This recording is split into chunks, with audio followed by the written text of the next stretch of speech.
যুবশ্রী প্রকল্প এবং এমপ্লয়মেন্ট ব্যাংকের ঘোষণা 17 লক্ষ আবেদনকারীর আবেদন নেওয়া, 1 লক্ষ আবেদনকারীকে মাসে 1,500 টাকা করে কিছুদিনের জন্য ভাতা দেওয়া, বাকি 16 লক্ষ আবেদনকারীকে অপেক্ষাতে থাকতে বলা, 1 লক্ষের চাকরি হয়ে গেলে বাকিরাও ক্রমান্বয়ে চাকরি পাবেন, এই রকম মিথ্যা প্রতিশ্রুতি নেতাজি ইন্ডোর স্টেডিয়ামে আধিকারিক মন্ত্রীদের রেখে বেকার যুবক যুবতীদেরকে বড় বড় স্বপ্ন দেখিয়েছিলেন, প্রতিশ্রুতি দিয়েছিলেন 14 সালের লোকসভা নির্বাচনে বৈতরণী পার হওয়ার জন্য।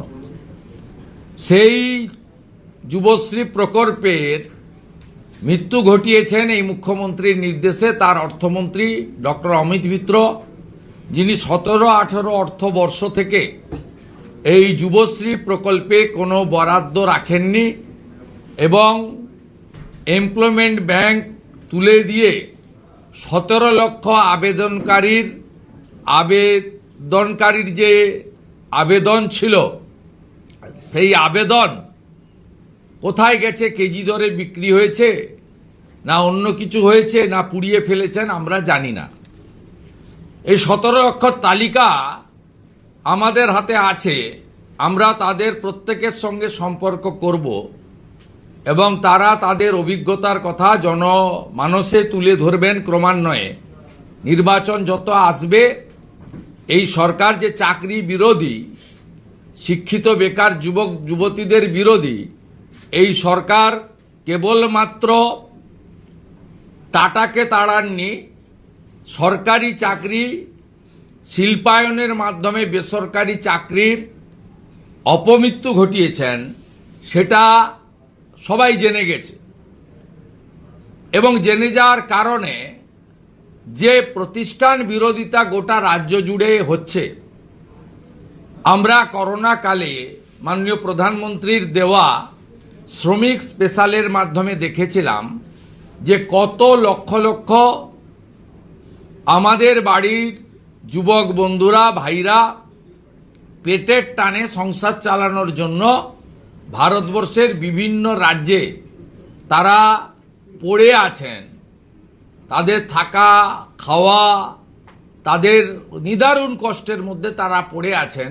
এটাও আমরা সেদিন দেখেছি, লাইন দিয়ে কোয়ারেন্টাইন সেন্টারে আমাদের যে সোশ্যাল ডিস্টেন্সের জন্য 7 দিন করে সব জায়গায় সরকারিভাবে রাখা হয়েছিল, স্কুল কলেজ পাঠাগার ইত্যাদিতে, সেটা আমরা দেখেছি যে কি ভীষণ পরিযায়ী শ্রমিক পশ্চিমবাংলার তৈরি হয়েছে, যেটা আগে বিগত দিনে স্বাধীনতার আগে পরে অবিভক্ত বিহার, ইউপি থেকে, উড়িষ্যা থেকে আমাদের এখানে মানুষজন আসতেন। উল্টো যা হয়েছে, মানুষ সেটা 2020 সালে করোনা কালে সবাই দেখেছেন, 21-এও দেখেছেন করোনা থার্ড ওয়েভের সময়। মুখ্যমন্ত্রী সবকিছু বুঝে তিনি এবারের অন্তর্বর্তী বাজেটকে তিনি নির্বাচনীর একটি লিফলেটে পরিণত করেছেন অর্থনৈতিক পরিভাষায়। সেখানে তিনি এই অন্তর্বর্তী বাজেট এপ্রিল মে জুন জুলাইয়ের, কিন্তু ফেব্রুয়ারি মাসে তার ভোট এত বালাই এবং অভয়া থেকে দুর্গাপুর আইকিউ সিটি, কালকেও একটা ফোন কল ভাইরাল হয়েছে যেটা আমি সোশ্যাল মিডিয়ায় পোস্ট করেছি।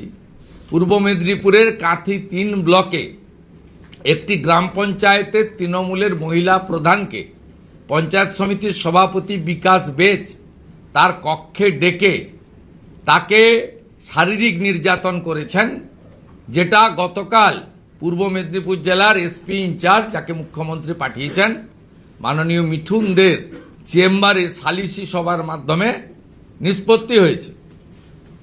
এইভাবে মহিলারা যখন আক্রান্ত হচ্ছেন, প্রত্যেক দিন যখন ধর্ষণের খবর আসছে, শ্লীলতাহানি খবর আসছে, ছোট ছোট বাচ্চা মেয়েদেরকে রেপ বা গ্যাংরেপ করে জেহাদি বাহিনী খুন করছে, অনুব্রত মণ্ডলরা অশ্লীল ভাষায় পুলিশের স্ত্রী এবং মায়েদেরকে ধর্ষণ করার ওপেন ডিক্লারেশন দিচ্ছেন, তখন মুখ্যমন্ত্রী 500 টাকা বাড়িয়েছেন এবং কিছু জনের অ্যাকাউন্টে সেটা বাড়তি টাকা পাঠিয়েছেন।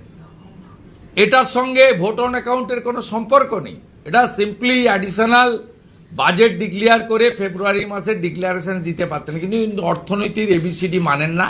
যা কিছুদিন আগে নির্মলা সীতারামনজি সংসদের দুটো কক্ষে দাঁড়িয়ে পশ্চিমবঙ্গে কি চলছে, indiscipline of the financial rules and regulation, ক্যাগের রিপোর্ট ভাইলেশন, এগুলো বলেছেন।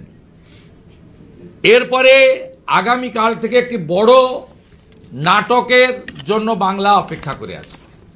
যেভাবে 17 লক্ষ ফর্মের অপমৃত্যু ঘটিয়েছেন বেকার যুবক যুবতীদের, যুবশ্রী যুব উৎসাহ প্রকল্পের মৃত্যু ঘণ্টা বাজিয়ে দিয়েছেন মাননীয়া, ঠিক আগামীকাল থেকে শিব চতুর্দশীর দিন, উনার তো নত্যসত্য জ্ঞান থাকে না যে হিন্দুদের বড় উৎসব আছে কালকে, উনার খেয়াল নেই যে এই রাজ্যের কয়েক লক্ষ পরীক্ষার্থী তারা 12 তারিখ থেকে 27 তারিখ পর্যন্ত উচ্চ মাধ্যমিক পরীক্ষা দেবেন। কিন্তু কালকে তিনি 294টা বিধানসভায় আইপ্যাকের বুদ্ধিতে তাবেদার প্রশাসনের একটা অংশকে ব্যবহার করে একটা টেবিল আর দুটো করে টুল বা চেয়ার পেতে কাল থেকে এই ফর্ম বিতরণের কাজ শুরু হচ্ছে। এই ফর্ম বিতরণের কাজ কাল থেকে শুরু হচ্ছে। এই ফর্ম বিতরণের কাজ কাল থেকে শুরু হচ্ছে। মুখ্যমন্ত্রী ভালো করে জানেন যে 2013 সালের যুবশ্রীর যেভাবে অপমৃত্যু ঘটিয়েছি, নির্বাচনে আরেকবার যদি জিতে আসতে পারি এটারও অপমৃত্যু ঘটাবো এবং পশ্চিমবঙ্গটাকে গ্রেটার বাংলাদেশে পরিণত করব।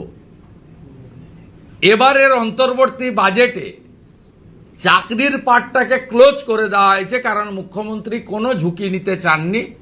চাকরি দিলেই পার্থ অর্পিতারা টাকা চাকরি বিক্রি করবে, চাকরি বিক্রি করলেই হাইকোর্ট সুপ্রিম কোর্ট চেপে ধরবে, হাইকোর্ট সুপ্রিম কোর্ট চেপে ধরলেই সিবিআই ইডি ইত্যাদি ইনকাম ট্যাক্স আসবে, তারা এলেই পার্থকে জেলে যেতে হবে, সঙ্গে মানিককে যেতে হবে, সঙ্গে কল্যাণময়কে জেলে যেতে হবে, সঙ্গে এসপি সিনহাকে জেলে যেতে হবে, জীবন কৃষ্ণকে এখনো জেলে থাকতে হবে।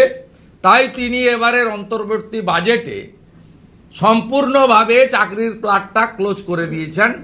যদিও আমরা জানি পশ্চিমবঙ্গে 6 লক্ষ রাজ্য সরকারের পোস্ট তিনি অবলুপ্তি ঘটিয়েছেন, আর প্রায় 10 লক্ষ পোস্ট, তার মধ্যে 3,58,000 প্রিন্সিপাল, অধ্যাপক, শিক্ষক, শিক্ষিকা, শিক্ষাকর্মী ইত্যাদি 3,58,000 ভ্যাকেন্সি আছে। 1 লক্ষের বেশি, 1.5 লক্ষের কাছাকাছি পুলিশ কনস্টেবলের ভ্যাকেন্সি আছে। সব মিলিয়ে যোগ করলে 10 লক্ষ রাজ্য সরকারের ভ্যাকেন্সি পেন্ডিং আছে। তিনি ও পথে হাঁটেননি। চাকরি দিলেই পার্থরা চাকরি বিক্রি করবে, ভাগ উনি পাবেন। চাকরি দিলেই কালীঘাটের কাকু আসবে, কাকুর অনেক কথা বেরোবে। অর্থাৎ তিনি চাকরির পার্টটা কমপ্লিটলি ক্লোজ চ্যাপ্টার করে দিয়েছেন বেঙ্গলে।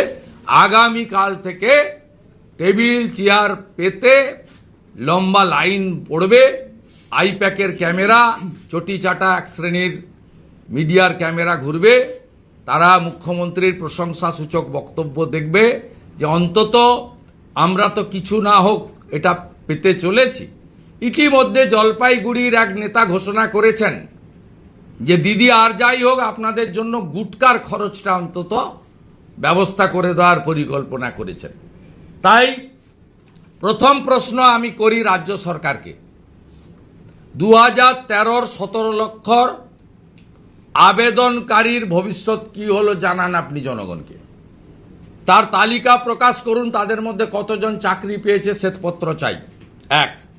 দ্বিতীয় হচ্ছে, আজকের দিনে সব অনলাইন হয়ে যাওয়ার পরে, পোর্টাল হয়ে যাওয়ার পরে, উচ্চ মাধ্যমিক পরীক্ষা চলাকালীন কেন লক্ষ লক্ষ যুবককে কালকে থেকে আপনাকে রাস্তায় নামাতে হবে?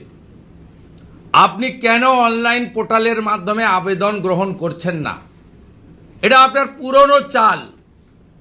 21 সালে নির্বাচনের আগে যে দুয়ারে সরকারের স্টাইল ছিল, সেই দুয়ারে সরকারকে পরে কয়েক মাস আগে আমার পাড়া আমার সমাধানে যে নাটক ড্রামাবাজি করেছেন আইপ্যাকের বুদ্ধিতে চিটিংবাজ প্রতীক জৈন এবং তার কোম্পানি, যারা টেন্টেড হিসেবে অভিযুক্ত ইতিমধ্যে, তাদের ব্যবস্থাপনায় যে ড্রামাবাজি করেছেন, ঠিক আগামী কাল থেকে এই ড্রামাটা আপনি করতে চলেছেন বেকার যুবক যুবতীদের সঙ্গে।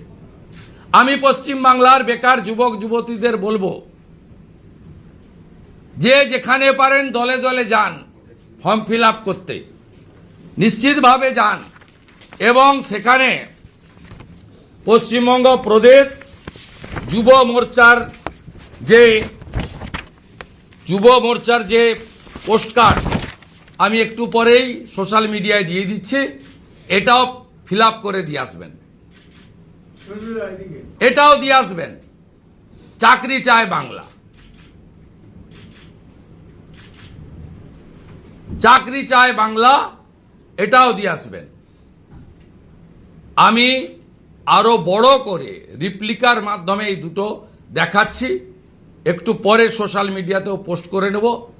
আপনারা দলে দলে ভাঁওতাবাজ মুখ্যমন্ত্রীর এই ফর্মটাও ফিল আপ করুন, আমাদের কোনো আপত্তি নেই, কারণ এরা দিতে পারবে না, চাকরি বিজেপি দেবে। আমরা জানি এপ্রিল মাসে আপনারা আমাদের আনবেন।